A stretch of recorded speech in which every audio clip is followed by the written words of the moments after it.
जय हिंद। स्वागत है आपका अपने स्टडी 24 झारखंड यूट्यूब चैनल में। दोस्तों, मैं आज इस वीडियो में आपसे झारखंड बोर्ड के क्लास 12 यानी कि इंटरमीडिएट के छात्रों के 28 फरवरी को होने वाले हिस्ट्री यानी कि इतिहास के बोर्ड एग्जाम के लिए कुल मिलाकर के 30 वीवीए ऑब्जेक्टिव प्रश्नों का दूसरा सेट लेकर के आया हूं। और इससे पहले पहला सेट इस यूट्यूब चैनल पर अपलोड कर दिया हूँ, उसे भी आप लोग देख लीजिएगा। और दोस्तों, ये जो 30 वीवीए ऑब्जेक्टिव प्रश्न है काफ़ी महत्वपूर्ण है और इसमें से बहुत सारे प्रश्न आपके बोर्ड एग्जाम में पूछे जा सकते हैं। तो दोस्तों, चलिए हम लोग आगे बढ़ते हैं और एक एक करके 30 ऑब्जेक्टिव प्रश्नों के उत्तर को हम लोग देखते हैं। और दोस्तों, इसमें आपका पहला प्रश्न पूछा गया है कि हड़प्पा किस नदी के किनारे अवस्थित है। ये जो हड़प्पा है सिंधु नदी घाटी सभ्यता का सबसे पुरातन स्थल है। तो ये जो है किस नदी के किनारे स्थित है। तो दोस्तों, इसका जो सही उत्तर होगा आपका ऑप्शन नंबर सी होगा, रावी नदी। और दोस्तों, ये जो रावी नदी है आपका पाकिस्तान में पंजाब प्रांत में स्थित है और वहीं पर आपका जो है हड़प्पा स्थित है। इसका दोस्तों हम लोग आगे बढ़ें तो आपका दूसरा प्रश्न पूछा गया है कि हड़प्पा सभ्यता में हमें हल के साक्ष्य कहाँ से प्राप्त हुए हैं। और यहाँ पर ऑप्शन दिया गया मोहनजोदड़ो, हड़प्पा, लोथल और कालीबंगा। तो दोस्तों, इसका जो सही उत्तर होगा आपका ऑप्शन नंबर डी होगा, कालीबंगा। ये जो कालीबंगा है भारत में राजस्थान में स्थित है। इसका दोस्तों तीसरा प्रश्न है कि धौलावीरा का खोज किसने की। तो ये जो धौलावीरा है इसकी खोज जेपी जोशी ने 1968 ईस्वी में किया है। इसका दोस्तों हम लोग आगे बढ़ें तो आपका अगला प्रश्न है कि दूसरी शताब्दी ईसा पूर्व से दूसरी शताब्दी ईस्वी के दौरान निम्नलिखित में से किस क्षेत्र में सातवाहन शासन करते थे। तो दोस्तों, सातवाहन जो आपका पश्चिमी और दक्कन भारत में शासन करते थे, यानी कि ऑप्शन नंबर बी सही होगा। इसका दोस्तों पांचवा प्रश्न है कि अशोक के अभिलेखों में कितने प्रकार के प्रांतों का उल्लेख है। तो इसका सही उत्तर होगा आपका ऑप्शन नंबर सी, 5 प्रकार के प्रांतों का उल्लेख है। इसका दोस्तों छठा प्रश्न है कि इंडिका की रचना किसने की। तो ये जो इंडिका है जो एक ग्रंथ है, तो इसकी रचना की थी मेगास्थनीज ने। ये जो मेगास्थनीज है यूनान का राजदूत था, ये निकेटर का, सेल्यूकस निकेटर का। और ये जो है चंद्रगुप्त मौर्य, जो मौर्य वंश का पहला शासक था, उसके शासनकाल में भारत आया था और इसी ने इंडिका नामक ग्रंथ की रचना की थी। इसका दोस्तों हम लोग आगे बढ़ें तो आपका 7वां प्रश्न है कि निम्नलिखित जानकारी की सहायता से महाभारत के चरित्र की पहचान कीजिए। जिसमें पहला आपका दिया गया है कि वह गांधारी के पति थे और दूसरा में दिया गया है कि वह हस्तिनापुर के राजा बने। तो वो कौन थे। तो इसका जो सही उत्तर होगा आपका ऑप्शन नंबर बी होगा, धृतराष्ट्र। धृतराष्ट्र जो है वह गांधारी के पति थे और वो बाद में जाकर के हस्तिनापुर के राजा बने थे। इसका दोस्तों आपका 8वां प्रश्न है कि महाभारत में कितने प्रकार के विवाह का उल्लेख है।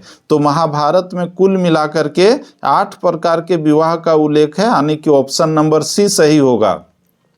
इसका दोस्तों आपका 9वां प्रश्न है कि निम्नलिखित में से कौन सा कथन सही है। तो यहाँ पर जो दिया गया ए में कि बुद्ध का जन्म सांची में हुआ था, ये गलत कथन है। बी में दिया गया है कि बुद्ध ने लुम्बिनी में ज्ञान प्राप्त किया था, ये भी गलत कथन है। और सी में दिया गया कि बुद्ध ने अपना पहला उपदेश बोध गया में दिया, ये भी गलत है। और डी में दिया गया कि बुद्ध ने कुशीनगर में महापरिनिर्वाण प्राप्त किया और इसका सही उत्तर यही होगा, यानी कि यहीं पर जो है गौतम बुद्ध की मृत्यु हुई थी। इसका दोस्तों आपका 10वां प्रश्न है कि स्तूप का संबंध है। स्तूप का संबंध किससे है। जैन धर्म से, बौद्ध धर्म से, हिंदू धर्म से या सिख धर्म से। तो इसका सही उत्तर होगा आपका ऑप्शन नंबर बी, बौद्ध धर्म से। इसका दोस्तों हम लोग आगे बढ़ें तो आपका 11वां प्रश्न है कि महात्मा बुद्ध का जन्म स्थान कहाँ है। महात्मा बुद्ध का जन्म 563 ईसा पूर्व में हुआ था। तो ये कहाँ पर हुआ था। तो इसका जन्म हुआ था लुम्बिनी, कपिलवस्तु में। इसका दोस्तों आपका 12वां प्रश्न है कि अल बिरूनी ने किताब उल हिंद की रचना किस भाषा में की है। ये जो किताब है किताब उल हिंद, तो इसके रचनाकार अल बरूनी है। तो किस भाषा में लिखा है। तो अरबी भाषा में, यानी कि ऑप्शन नंबर ये सही होगा। इसका दोस्तों हम लोग आगे बढ़े तो आपका 13वां प्रश्न है कि किताब उल हिंद अथवा तहकीक हिंद में किसका यात्रा वृत्तांत है। तो अल बरूनी का है। ऊपर में भी हम लोगों ने इस प्रश्न को देखा है। इसका दोस्तों 14वां प्रश्न है कि पाहन पूजे हरि मिले किसकी काव्य पंक्ति है? तो ये जो काव्य पंक्ति है आपका कबीर का है। ये जो ऑप्शन नंबर ये में हम लोग देख रहे हैं। इसका दोस्तों आपका 15वां प्रश्न है कि भक्ति आंदोलन को दक्षिण भारत से उत्तर भारत में लाने वाले संत कौन थे? तो वो थे आपका रामानंद, यानी कि ऑप्शन नंबर डी सही होगा। भक्ति आंदोलन को दक्षिण भारत से उत्तर भारत में किसने लाया? तो रामानंद ने लाया। इसका दोस्तों आपका 16वां प्रश्न है कि तलवंडी ननकाना साहिब किसका जन्म स्थान है? तो कबीर का, नानक का, रैदास का या मीरा का? तो इसका सही उत्तर होगा आपका option number B, Guru Nanak का। ये जो गुरु नानक है ये आपका जो है सिख धर्म के जो है एक गुरु थे। इसका दोस्तों आपका 17वां प्रश्न है कि विजयनगर साम्राज्य की स्थापना कब हुई थी? विजयनगर साम्राज्य की स्थापना 1336 ईसा पूर्व में हरिहर और बुक्का राय ने किया था, जो संगम वंश के शासक थे। इसका दोस्तों हम लोग आगे बढ़े तो आपका नेक्स्ट क्वेश्चन है कि प्रसिद्ध विरूपाक्ष मंदिर कहाँ स्थित है? तो ये जो आपका है हम्पी में, विजयनगर साम्राज्य में हम्पी में स्थित है। इसका दोस्तों आपका 19वां प्रश्न है कि विजयनगर साम्राज्य द्वारा असैनिक और सैनिक सेवा के लिए दिए जाने वाला भूमिदान कहलाता था क्या? जागीर, लिस्टी, उक्ता या फिर अमरम? तो दोस्तों इसका सही उत्तर होगा ऑप्शन नंबर डी, अमरम। इसमें आप लोग एक चीज ध्यान दीजिएगा कि पूछा जाता है कि अमरम से क्या समझते हैं, तो इसका उत्तर यही वाला लिख देना होगा कि विजयनगर साम्राज्य द्वारा असैनिक और सैनिक सेवा के लिए दिए जाने वाले भूमि को अमरम कहा जाता था।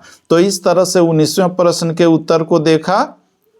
इसका दोस्तों आपका 20वां प्रश्न है कि आईने अकबरी को कितनी भाषा में विभाजित किया गया है? आईने अकबरी को कितनी भाषा में विभाजित किया गया है? तो इसका सही उत्तर होगा आपका ऑप्शन नंबर डी, 5। इसका दोस्तों हम लोग आगे बढ़े तो 21वां प्रश्न है कि किस मुगल सम्राट ने तंबाकू पर प्रतिबंध लगाया? तो दोस्तों यहाँ पर जो हम लोग ऑप्शन देख रहे हैं अकबर, बाबर, जहांगीर, शाहजहां, तो इसका सही उत्तर होगा आपका option number C, Jahangir. Jahangir ने जो है तंबाकू पर प्रतिबंध लगाया था। इसका दोस्तों हम लोग आगे बढ़े तो आपका नेक्स्ट यानी कि 22वां प्रश्न है कि ब्रिटिश ईस्ट इंडिया कंपनी की स्थापना कब हुई थी? तो ये जो ब्रिटिश ईस्ट इंडिया कंपनी की स्थापना हुई थी 1600 ईस्वी में हुई थी, और इसकी स्थापना लंदन में इंग्लैंड के कुल मिलाकर के 100 व्यापारियों ने मिल करके की थी। और इस कंपनी को बनाने के बाद जो है वे लोग भारत आए थे व्यापार करने के लिए 1608-9 ईस्वी में। इसका दोस्तों हम लोग आगे बढ़े तो 23वां प्रश्न है कि दामिन ये को कहा जाता है? दामिन ये को किसको कहा जाता है? तो दोस्तों ये जो शब्द है दामिन ये को, ये जो है पहाड़ी क्षेत्र को कहा जाता है। और वर्तमान में जो हम लोग देख रहे हैं साहिबगंज है या फिर पाकुड़ है, तो वो जो इलाका है गोड्डा वगैरह का क्षेत्र, तो उसको जो है दामिन ये को घोषित किया गया था अंग्रेजों के द्वारा, और उसे संथालों की भूमि घोषित किया गया था। तो इसका सही उत्तर क्या होगा? तो दोस्तों इसका जो सही उत्तर होना चाहिए ऑप्शन नंबर बी होना चाहिए, पहाड़िया क्षेत्र, पहाड़ी क्षेत्र। इसका दोस्तों हम लोग आगे बढ़ें तो आपका जो 24वां प्रश्न है कि ईस्ट इंडिया कंपनी को बंगाल की दीवानी किसने प्रदान की थी? तो इसका जो सही उत्तर होगा आपका ऑप्शन नंबर सी होगा, शाह आलम द्वितीय ने 1765 ईस्वी में बक्सर के युद्ध के बाद। इसका दोस्तों आपका अगला प्रश्न है कि 1857 के विद्रोह के समय भारत का गवर्नर जनरल कौन था? तो दोस्तों यहाँ पर ऑप्शन देख रहे हैं, लॉर्ड क्लाइव है, लॉर्ड बेंटिक है, लॉर्ड कैनिन है, लॉर्ड डलहौजी है। तो इसका सही उत्तर क्या होगा? इसका सही उत्तर होगा option number C, Lord Canning. इसका दोस्तों हम लोग आगे बढ़े तो आपका नेक्स्ट क्वेश्चन है 26वां प्रश्न, और वह प्रश्न है कि अवध में 1857 की क्रांति का नेतृत्व किसने किया? यहाँ पर ऑप्शन दिया गया लक्ष्मीबाई, बैजाबाई, सिंधिया, बेगम हजरत महल और बेगम जिन्नत महल। तो इसका सही उत्तर होगा आपका ऑप्शन नंबर सी, बेगम हजरत महल। बेगम हजरत महल ने अवध में 1857 की क्रांति, जो भारत का प्रथम स्वतंत्रता आंदोलन है, तो उसका नेतृत्व किया था। इसका दोस्तों हम लोग आगे बढ़े तो आपका नेक्स्ट क्वेश्चन है कि काला कानून किसे कहा जाता है? तो यहाँ पर ऑप्शन जो हम लोग देख रहे हैं, वुड्स डिस्पैच है, कम्युनल अवार्ड है, हंटर रिपोर्ट है, तो ये सब नहीं होगा। इसका सही उत्तर होगा आपका option number D, Rowlatt Act. Rowlatt Act जो 1919 ईस्वी में अंग्रेजों द्वारा भारत में लागू किया गया था, जिसके अंतर्गत किसी भी व्यक्ति को 2 साल के लिए जेल में डाल दिया जाता था किसी भी कारण के बिना, यानी कि बिना केस मुकदमा का ही जो है लोगों को जेल में डाला जाता था। इसीलिए इसको काला कानून भी कहा जाता है। तो इसका सही उत्तर होगा option number D, Rowlatt Act. इसका दोस्तों 28वां प्रश्न है कि महात्मा गांधी का जन्म कहाँ हुआ था। तो ये बहुत ही आसान प्रश्न है। 2 अक्टूबर 1869 ईस्वी में गुजरात के पोरबंदर में, यानी कि ऑप्शन नंबर ये सही होगा, 2 अक्टूबर 1869 ईस्वी, गुजरात पोरबंदर। इसका दोस्तों आपका 29वां प्रश्न है कि ऑपरेशन पोलो के द्वारा किस देशी रियासत को भारतीय संघ का अंग बनाया गया था। तो ये जो ऑपरेशन पोलो है, इसके अंतर्गत हैदराबाद को जो है भारत में शामिल किया गया था, ये 1948 ईस्वी में। इसका दोस्तों आपका 30वां प्रश्न है कि भारत के संविधान का पिता किसे कहा जाता है। भारतीय संविधान का जनक डॉक्टर भीमराव अंबेडकर को कहा जाता है, जो भारतीय संविधान सभा के अध्यक्ष भी थे। तो दोस्तों इस तरह से आज हम लोगों ने इस वीडियो में आप लोगों के लिए कुल मिलाकर के 30 VVI ऑब्जेक्टिव प्रश्नों का उत्तर था। और दोस्तों इसके बाद और भी 2 सेट इस यूट्यूब चैनल पर अपलोड करूंगा ऑब्जेक्टिव प्रश्नों का, साथ ही साथ सब्जेक्टिव प्रश्नों का भी 4 सेट अपलोड कर रहा हूं। और साथ ही साथ बाकी जो सब्जेक्ट आपका हिंदी, इंग्लिश, इसके बाद और भी जो ज्योग्राफी है, पॉलिटिकल साइंस है, सोशियोलॉजी है, तो उसके उत्तर को भी उस यूट्यूब चैनल पर अपलोड कर रहा हूँ एक एक करके, उसे भी आप लोग देख लीजिएगा। और दोस्तों अगर आप लोगों को यह वीडियो या फिर बाकी वीडियो अच्छे लग रहे हैं तो आप लोग इस यूट्यूब चैनल को सब्सक्राइब करके इसके नोटिफिकेशन बिल को भी प्रेस करके रख लीजिएगा, ताकि ठीक इसी तरह से मैं आप लोगों को अधिक से अधिक हेल्प कर सकूं। तो दोस्तों फिर से मिलते हैं नेक्स्ट वीडियो में, तब तक के लिए जय हिंद, वंदे मातरम, जय झारखंड, जोहार Jharkhand. Thank you, best of luck. आप लोग बोर्ड एग्जाम में बहुत ही अच्छे ढंग से लिखिएगा और अच्छे अंकों से पास होइएगा। धन्यवाद।